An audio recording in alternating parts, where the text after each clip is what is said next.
What's going on, people, and welcome back to the NLG podcast. It's been a minute.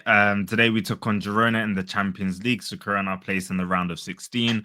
But there's been so much news in and around Arsenal. Miles Lewis-Skelly red card rescinded in the time we haven't done a podcast episode. We've had, a pretty stinky performance today, but we'll hear more about that. And Arsenal have made absolutely zero signings, which is another one on the card. So we'll speak about all of that today and then look ahead to the weekend as we face Man City Group's other club, Man City. So, That was so rude. non-techie, what have you been saying, man? I've been good, man. I've been good. Like yourself, just really thinking about who we can sort of bring in. And it feels like it's been overdue. We've been asking for reinforcements, particularly for the likes of Saka. Now he's injured. Gabriel Jesus is injured. And it just really exposes us at this point in time. And but happy overall. And happy that we've got this win today against. Yeah, I mean, let's speak about today. Now, we'll speak about today, then look at the transfer window and speak a bit more holistically about, because I feel like today, as many of our games in the recent weeks, just exacerbated and shed light on how bad we kind of are. I know today didn't really mean anything. Generally, it didn't mean anything in the grand scheme of we're pretty much qualified, but we went out with a pretty strong team. No, we went out with a strong team against Girona. And yet it just feels like we're fighting ourselves at times. What did you make of the game? Obviously, we had, 2 goals in the first half? The first one we conceded was absolutely dreadful by Neto, who came in. Is that his first game in an Arsenal shirt? I'm pretty sure. I think it might be his first appearance ever. But yeah, sum up what you thought of the first half today. Yeah, I guess coming into match, like you said, it felt like a bit of a dead rubber. And maybe what I was really looking forward to is, if not, we'd have our youth players starting, that we could sort of put this game to bed by sometime in the second half, and we can see some of them actually get some minutes. If anything, we just made the game really difficult, and like you said, conceding that first goal, I couldn't believe it. And between Neto, maybe Thomas Partey, who lost Danjuma on his own wing and he's not a natural right back, and then Calafiori, who kept on sort of being drawn up as the man on the far side who kept Danjuma on side. I really feel like Neto probably has to look at himself and think, actually, I run way too far out. And instead of sort of asking the attacker to really, find something within himself, I've just made it easy for him. Yeah. And then I think the other part of that was really Thomas Partey. He's not defensively inclined. He doesn't have that first few yards in his legs as well. So there was no chance. Once that ball's played in between centre back and right back, it's really, really difficult to turn 180 and get onto it. But overall, I think we made a difficult sort of meal of it. And I guess this represents how we've approached our transfer windows. It represents our play so far. And it's the hope that's killing me, I can't lie. Honestly, it's the hope that kills. And everything about that move for that goal, I mean, I'm hoping they don't ban the video, but from Kivior's position in here, he gets dragged out here, which creates this massive vacuum of space in behind. And then obviously Partey doing Partey things at right back at times, where it's just the lack of awareness, where, look, all of this space here on the pitch. And this happened to us again later in the game on the right side of the pitch with Calafiori, who, again, as you mentioned, kept getting caught out doing the same thing, getting dragged centrally and just leaving space in behind. We have a serious defensive problem here. Honestly, the centre backs are solid and we know this, but this whole square pegs and round holes at defense. What do you reckon we need to do? Do we need more left backs? Do we need more right backs? Honestly, at this stage, because it's looking like we're really struggling and teams are hurting us down here. It's a great question. And I feel like maybe this is probably a point which the club has been slightly unlucky. If we think about the time we had where we bought Timber at the beginning of last season, I believe, and time's flying for me. Ben White was pretty much playing 60 games a season at that point. And the moment we brought in somebody to compete with Ben White on that side, Timber gets injured for a year. We had Zinchenko, we brought in Calafiori gets injured, we have to bring in Lewis Skelly. So I actually think once Ben White comes back, and also Tomiyasu's another one, I even forgot about him. Yeah. When you actually look at the squad on paper, in terms of defense, we look like we're okay. I'm sorry to sort of hark on about this, but it's the forward line that's really sort of there aren't that many options there. But in terms of defense, I think it's mostly about injuries and a lack of our ability to sort of rotate between two left backs and rotate between two right backs, which is why at times you've seen people like Timber fit in at left back or Partey fit in at right back. And I don't think it's our sort of primary mode of playing. 100%. You mentioned the front line there. We can see the first goal due to sheer foolishness. Neto on his debut, like he shouldn't be there. Partey terrible defending. Kivior terrible defending. But we win. Partey ultimately is the one who wins the penalty for Jorginho to convert, which he does. The front line today. So first half, tragic, but we had some sparks on the pitch, and we'll stay with the positives. Ethan Nwaneri with a banger just before halftime to take us 2-1 up. I felt like he was the only player in that front line, and we've been saying it in terms of he's the only player that provides something different. Yeah. He's not just running for the sake of it. He's either trying to use skill to get his way out of situations, or he makes space and picks his head up to look at what to do next. Talk me through his goal and just his performance in the game overall. Yeah, I absolutely loved his goal, and I feel like Arsenal fans would have felt, whether you've seen him right this season or when he's been in the academy, you've seen him do that before. Yeah. When he's a wide player, he's like not an out and out wide winger. He naturally wants to come inside, and being on his stronger foot, he buys himself those yards. And I just love the way, I think it might have been Trossard who sort of played it back into him. And it's not even like he played it back in, so like Nwaneri's goal side of his defender. He stops the ball, then cuts across him, and then sort of strides. And then once the ball like sort of leaves his foot, you think, is he actually doing this?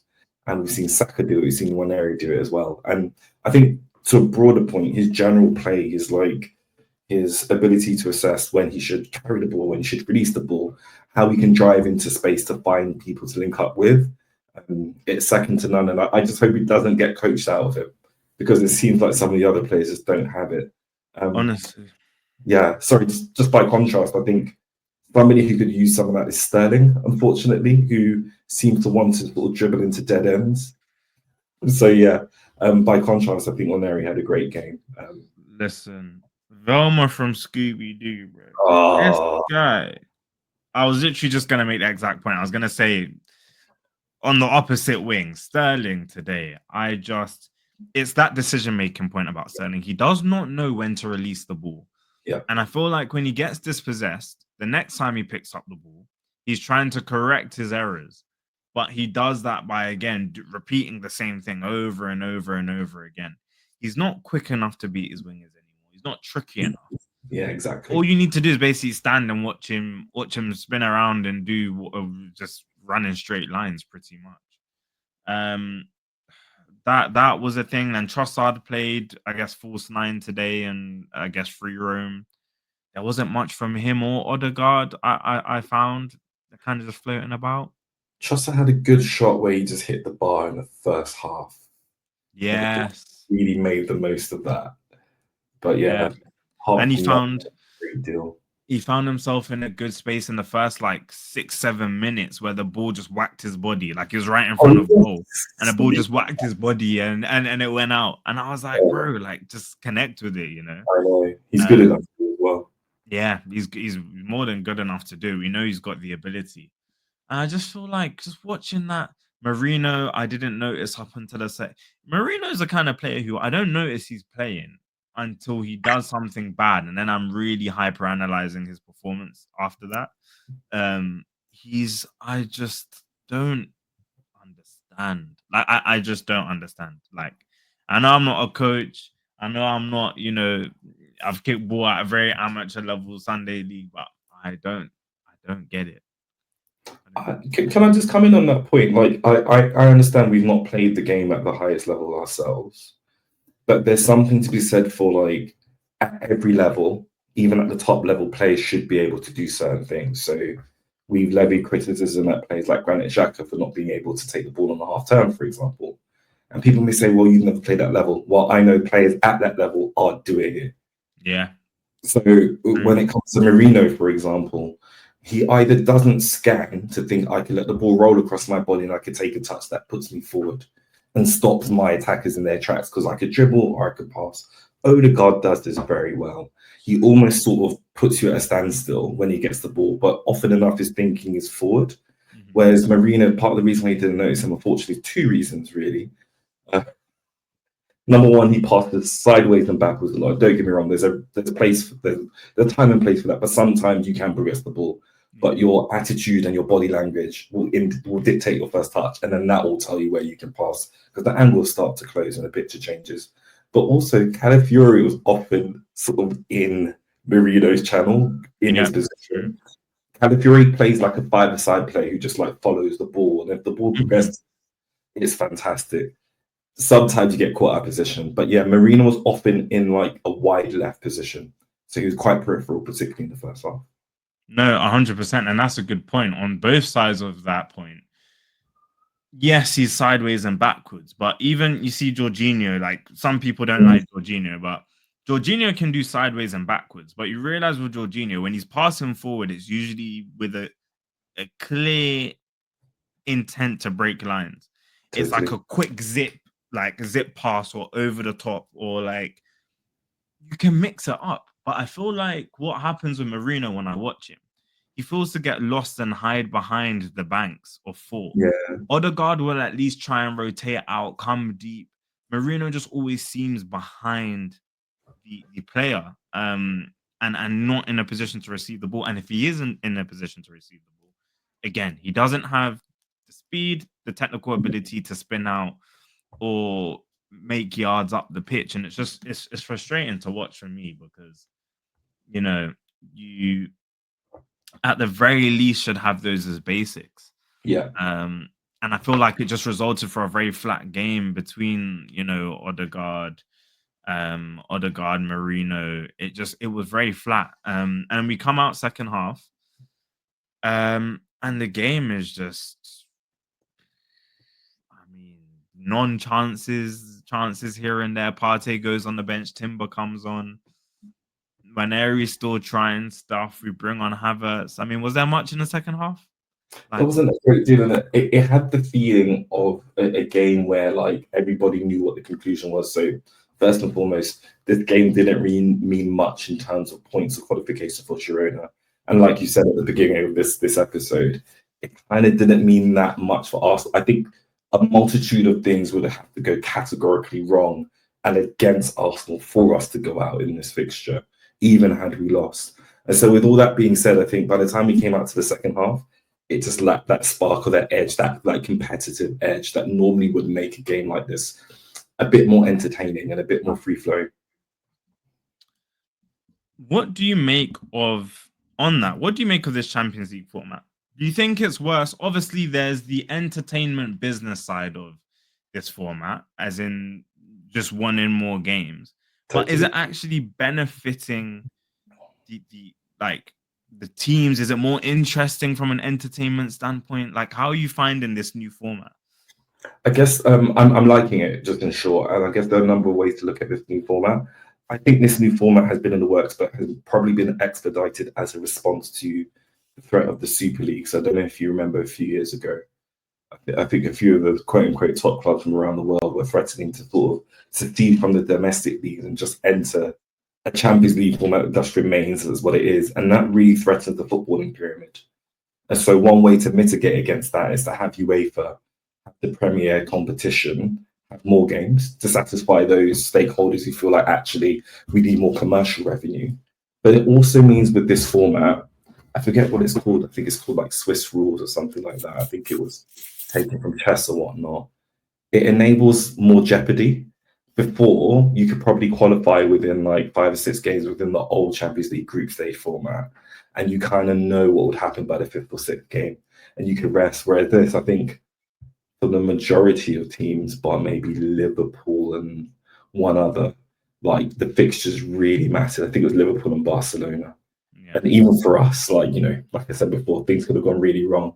And then we're probably looking at a two-leg playoff in the next round. So I'm finding it entertaining, but it's new. Yeah. So who knows? Yeah. Let's see what the next round of the draw brings us. Yeah, let's see what it brings us. And I mean, ultimately, whether we like the new format or not, this is all that matters. And, again, our form looks very good on paper. Again, this performance adds another win to the record, even though it was nothing to write home about. But Right. 14 games, 10 wins, 2 draws, 2 losses, 32 goals scored, and only 7 conceded.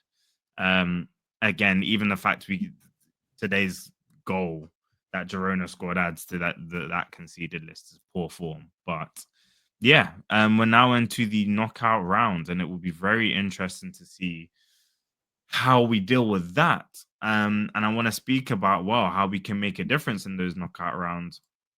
I also want to give a shout out to this guy. First Champions League start, first Champions League goal. I mean, I think it's such a perfect time for him to come into the team and get minutes, because it doesn't seem like age phases Nwaneri or Lewis Skelly for that matter. Would you still sign a right winger in this window or summer, to play ahead of Nwaneri? If Saka comes back, obviously, like, would you still opt for a right winger? Yeah, I would. I think Nwaneri's, like, goal aside, even though take away all his goals, I think he's good enough to stand toe to toe with anyone in the opposition. A lot of players in the Arsenal squad, in fact. I think his primary position within this team, though, was for him to be maybe a bit of an understudy in one of the 8 positions and not Saka's position. The issue is we've always had a need for somebody to compete with Saka. Now, Saka being our best player, I don't mean compete with him to take him out of the team, but to enable him to rest, for him to, be fresh as well. So if we don't do that, I feel like we run the risk of maybe burning Saka's career short. Yeah. And then I also want Nwaneri to start to sort of be reintegrated back into the 8 position, and he could job share. Like, again, we don't have players like back in the day, like you were primarily a right winger, primarily a striker. These players now play maybe 2 or 3 positions quite well. So I would get that winger if that winger was available in January to do that with Saka. You would, okay, very interesting. And I'm trying to think, would I? Yeah, I think I would. Because we've just seen our attack needs options, and even Arteta's come out and said that we haven't spent as much on a forward player, and I would include wingers on that as well. Saka's an academy product. I know Martinelli's not from academy, but I almost treat him as if he was like very young signing, low fee from Edu's Brazil connections. Like, I feel like we need to buy a winger and a striker that really has pedigree in this league to provide options and to let them challenge each other as well. I think the Saka injury would have always come one way or another. It was a matter of when, not if. Right. Like, honestly, I'm like, we're all shocked it didn't happen earlier. And we just hope he comes back stronger. On that quest for signings, and we're talking about the January transfer window. I mean, this football club is just shocks me sometimes. Ollie Watkins, chat to me. What have you made of the fact that we had today a bid turned down for Ollie Watkins? What do you make of the signing? But also, is that really what we need? No. The short answer is no. It's really not what we need. And I guess we could look at this from 2 perspectives. For where we are in the season, given that we've got a number of injuries in the forward line, people who cannot make a difference in games when the game's in the balance, and the fact that we are however many points behind Liverpool in another season where we don't want to get to the end of it and think, oh my goodness, we could have done something in January. Maybe a striker could make the difference, and maybe we could go some distance in the Champions League as well. And I think that's one way of looking at it. The other way of looking at it, which is I think where most fans of the club are, is why are we going for Watkins? Like, we should have gone for an Isaac in like last summer, or perhaps when he moved prior to when he moved to Newcastle, or for Gyökeres, for example, like strikers of the highest caliber. I think the defense I'd like to make for Watkins is he's actually got a decent return in terms of like his direct like goal contributions. And for a club like Aston Villa, where he's sort of in and out of the side a bit nowadays, I think his record is okay. I think his age works against him. I've seen some discourse online about, well, Ian Wright joined last at 28, and it's like, okay, fair enough. But there are only so many Ian Wrights.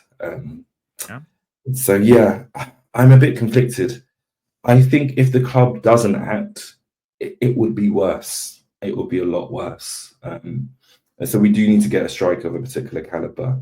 And in January, you just don't get them. So maybe Ollie Watkins is the best out of the bunch, I'm afraid. Yeah, I'm just not understanding. I'm not for an Ollie Watkins signing if we're signing him at 29 for 60 million, especially if Duran, who, as we're seeing now, is, medical is booked basically for him to sign for Al Nassr. Wow. That's what David Ornstein was reporting. I'll see if I can find it. Yep, here it is. Set for medical in London on Thursday before proposed move from Aston Villa to Al Nassr, €77 plus add-ons.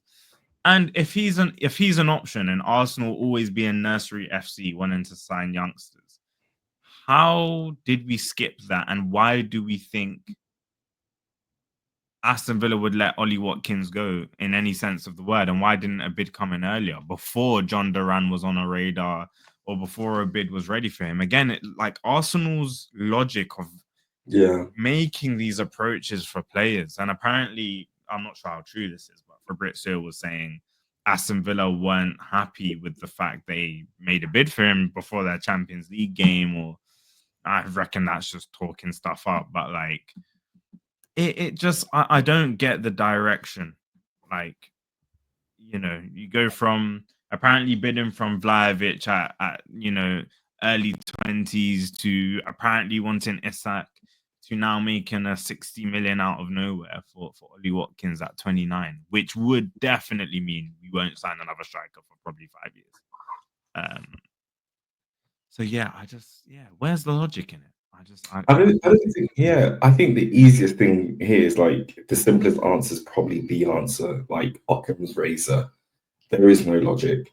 When Edu was in place, like between like hearing things about the club and maybe watching a documentary, there seemed to be a bit of like a pipeline and a strategy in terms of what recruitment looked like across the club. Now, there seemed to be a system in place, because when Edu hands in his resignation, by the way, there didn't seem to be anything by way of like a notice period or whatnot. Really, he should be working towards at least the summer, having handed his resignation. We should still have some form of plan in place, a way forward in terms of who are the key targets, what profiles are we looking for, what are the right ages, what sort of salaries can we put them on, because that all feeds into our recruitment strategy at the club. It feels like everything's been lost, and that's why we're seeing this haphazard approach within this window. I also think that the club probably wasn't prepared to move in this window. That's a big part as well. But given that Saka got injured right before it, if I'm not mistaken, Gabriel Jesus injured within it, perhaps hierarchy at the club felt we could just get away with another transfer window. Arteta and the squad seems to be doing okay. But I think now we've really been exposed with these injuries, particularly in our forward line. Irrespective of a succession plan or sort of a strategy towards our pipeline for recruitment, Edu's successor, Jason Nato, who worked with him apparently, doesn't seem to have the same kind of negotiating nous as Edu did. And we even criticize Edu a lot, like we've been doing. So we've just not lined up things. On the Duran Watkins thing, it reads to me like perhaps the club just weren't aware that Duran was available. and they probably bid for Watkins within the same window when Duran was probably out the door. Yeah. Yeah. And, you know, even if you give them the benefit of the doubt and say, yeah, maybe they didn't know Duran was available, which I think a lot of places were reporting he was available. Like, this is not a January where you can say there aren't strikers on the market that have release clauses where you can activate. So if 60 million clearly is an amount you are willing to put down on the table, I'm pretty sure Gyökeres and Osimhen have release clauses in and around that. So again, Arsenal, like, what are we doing here? Like, what is the logic? And this begs the question: is Arteta the right man? If this is the profile he's going for, does he know how to sign forward players? Like, realistically, like, does he? Because, you know, Havertz defo ain't it. Sterling defo ain't it. Who else is there? Who else is there in that front line? God, even if you want to add eights, Rice has become an 8, but he's a 6. Let's add Marino in there. Yeah, Havertz was an 8 technically. He was an 8 technically. Let's call him again. Yeah. Yeah, you're right. He and all the club just don't have an idea of the right type of forward player to get, if I'm going to be honest. And I think we probably demonstrated that no better than like chasing Marino for most of the summer. Yeah, it's so true. I mean, on transfers, last one. Like, if you had to get a player in, transfer window closes on 3rd of Feb, as per usual in old Wenger fashion. We will probably make a deadline day signing. Apparently, an improved bid will be made for Ollie Watkins, which I imagine will get turned down anyway. And then I promise you, I wouldn't be surprised if our second bid, if we make a second bid for Ollie Watkins, it gets turned down, and then we get a 35 million 20-year-old. Like, that just makes zero sense. No. Honestly, I wouldn't be surprised. Or some young deal. But who would you go for? Like, in the last 4 days, who would you be gunning for if you had? Not even if you had. We know 60 million is available now, at a minimum. Who would you go for with that money? 60 mil. I guess. Sorry. So I'm just gonna speculate here. I hadn't even considered the point about the release clauses for the likes of Gyökeres. And who else did we discuss that? Gyökeres and Osimhen. Yeah, and Osimhen. Probably Osimhen. Like, honestly, people say, oh, like, you've gone from Napoli to Galatasaray, and there's a reason why you're playing in like the Turkish Super League. And I think there's probably still a good player in there, and even less than £60 million is probably a good enough like transfer fee to get him out of there. I think he's probably waiting for the right top club to come for him. And so I think we should try and go out for him. I think that's it for me. Gyökeres, I like the profile. He just seems like, I think what I criticize Havertz for, he doesn't look like he wants to be finishing in front of goal. He doesn't look like he's got the hunger. Where when you watch Gyökeres and he just looks like he scored his goal 2 strikes before he's hit the ball. Like, there's an aggression there. So I like the look of it. Yeah, you know what? I think for me it would be Gyökeres. I think he just got injured, actually, which is, it'd be Arsenal to sign him with a broken leg or back if we're talking Kim Kallstrom.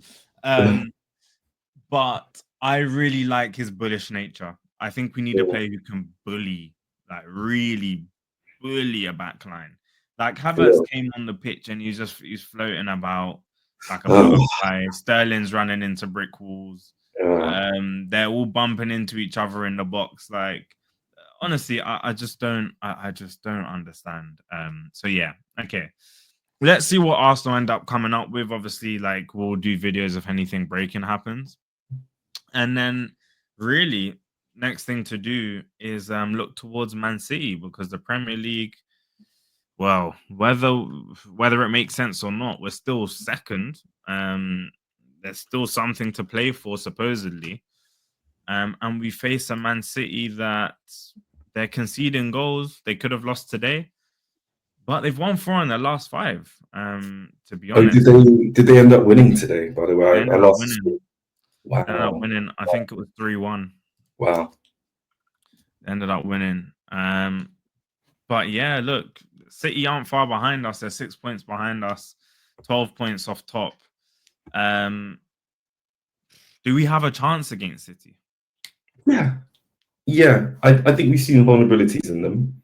I think their players have had their sort of confidence, collective confidence dented, knowing that teams could go toe to toe with them as well. I think one thing I really found frustrating in seasons past is I felt like teams would line up in the tunnel against City and not even bother. I've complained on this pod about Villa's coach, our former coach Emery, kind of doing that, probably knowing City's going to be a tough game, but then you rest players for City and then feel the full strength side against Arsenal. And I see it time and time again. Yeah. So, but when you actually go at City, and I think teams are cottoning on to this, I reckon there's a game to be had. So yeah, we're at the Emirates. We've been a better team. I know it's only 6 points between us, but we've got all the reason to believe we can beat them. Let's do lineup builder because I agree we should, but then we have games like today where we should be beating Girona and it's flat. But then we have reactions like we did against Wolves where we come out after the red card and we're really galvanized and we go for it. I think we will have fans on side. It will be loud, knowing it's Man City and knowing the history of it.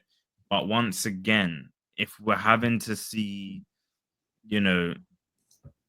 instead of us attacking the ball's almost attacking us. Like we're really not, we're not doing much with the ball in these games. So that's so true. It will come down to that, I think. But lineup builder, people, let's do it, and we'll get our score predictions in. Cool. Let's do it. Let's switch up the formation. Go to our standard 4-3-3. In goal, you having Neto? No, you know who goes in goal. He started today so shaky. Yeah, honestly, today, boy. It says something that we qualified for the round of 16, and we're just like, we're second in the league. We're just like, and I don't even think we're being precious. Like, we should be achieving more. No, we have to be. But this is the thing. I think, had we actually been playing well this season, I'd be like, oh yeah, maybe we've just thrown the game away. But genuinely, we were trying, and we were doing very badly. We just weren't stringing things together. The back four. I'm assuming we don't want to see Partey there. No, not at all. Not at all. And our strongest team it doesn't have Partey in that right back. No. So to the extent that we've got right backs available, I'd love to see Timber there. Yeah. Let's go. I'm guessing Saliba Gabriel centre back pairing. You know how it is. I know how it is. And MLS, now that he's been freed from the shackles of PGMOL and Michael Oliver's stupidity and hypocrisy. So Lewis Kelly comes in there. What do you actually make and think of the PGMOL and just the refereeing standards in this country, honestly? It's just a lot of ineptitude, if that's a word. Yeah, I believe it is. A lot of ineptitude, a lack of transparency, and then conflicts of interest. And by conflicts of interest, I believe Michael Oliver officiates games in Qatar on a Wednesday, Yes.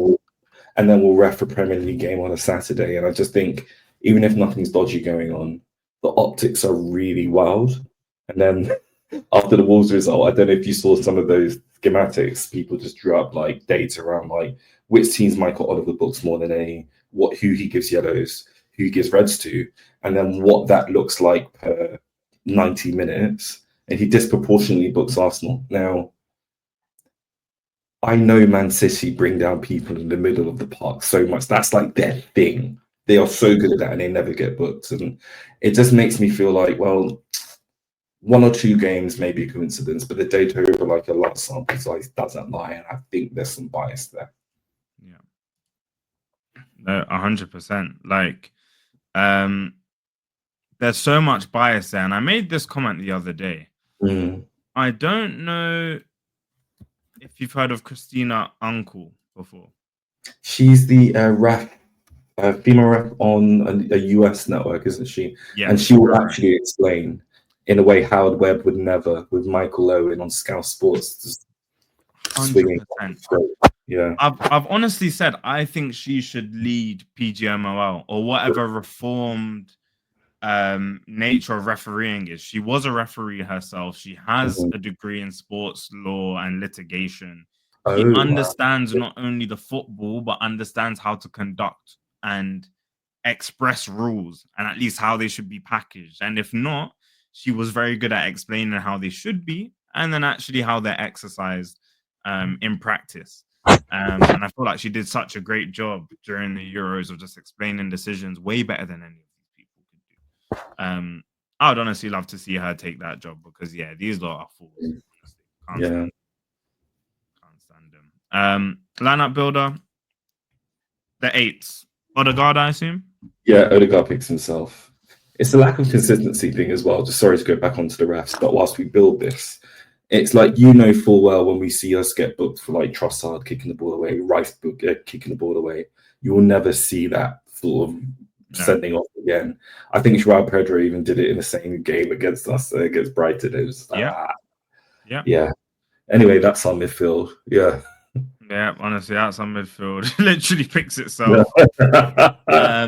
Left wing between Martinelli and Trossard.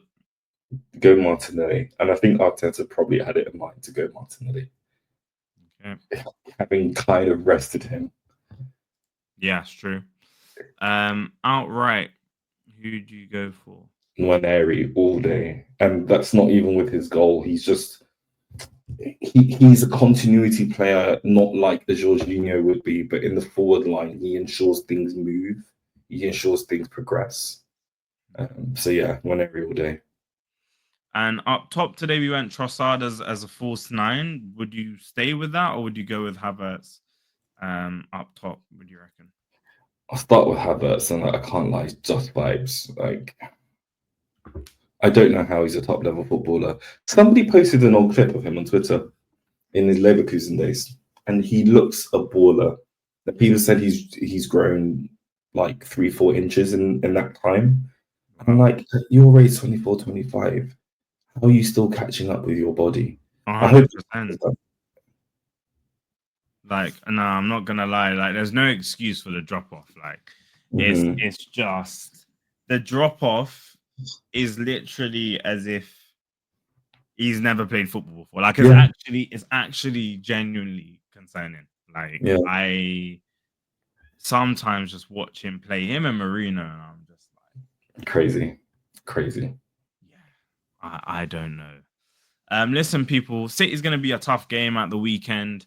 Again, we faced City Group this week. Girona beating them 2-1 by the skin of our teeth after they could have equalized at the end, but was marginally offside. And we head to face Pep, the master versus the student. And I think Arteta is very much so still the student because he still has not managed to clasp the Premier League from Man City's grasp. So can we get one over City this weekend? We've gone with a team of Raya and goal, back four, Timber, Saliba and Gabriel on centre-back, Lewis Skelly back in at left-back after his suspension was rescinded, Partey in midfield where, my God, he deserves to be. Don't move him again. Odegaard, who needs to pick up his performances, to be completely honest. I think he's been shying away from things and not taking the onus too much. Rice, I think, has been having solid performances, even when we haven't been playing well. I think something we haven't been seeing too much of from Odegaard. Nwaneri, fantastic goal today. And hopefully he can actually cause some concern for the City back line, who are there to be got at. They've leaked goals this season. Havertz, just need confidence, bro. Him and Sterling, oh my word. Sterling's penalty missed today as well. I mean, I actually just left the room when I just left the room. One, by the way, I like personally didn't think it was like a bad penalty. I just think whether he scored, it wouldn't have changed my opinion of him and his general play. No, it's true. But like, at least I would have been happy for him. Yeah. Whereas most of the time when he's got the ball, I want him to give the ball away. I don't want to see him on the ball. Do you know what I mean? Like, I at least would have been like, I would have been behind him and been like, yeah, cool. Yeah. Next time you get your shot, let's go for it. But it just, even from when he was taking the penalty, it just didn't feel like he had an air of confidence to really. Same. Yeah, and last player in the puzzle, Martinelli, who I think since Saka's been out has been managing to get some assists, pick his head up from time to time, and play some decent crosses in. So we need to see more of that, and especially against City, we're really going to need to be sharp, these wingers. And also, I think we need to make more use of, if Martinelli has the ball, whenever he needs to start drifting inside, we need to start getting him more involved and let the play drift towards the box in a way where we've got more numbers in sensible positions. Score predictions, non-techie. What are you thinking against Man City at home? It'll be an interesting battle. I believe we can win this, but it will be close. So 1-0. 1-0. I'm gonna go 2-1 Arsenal. Well, I think it's 2-1 Arsenal City, but I'm gonna go 2-1 Arsenal. But yeah, people, that's the lineups. That's our thoughts. Definitely drop a like and subscribe to be a part of the NLG fam. And yeah, listen, we'll catch you on the next one in a bit. Take care, everyone.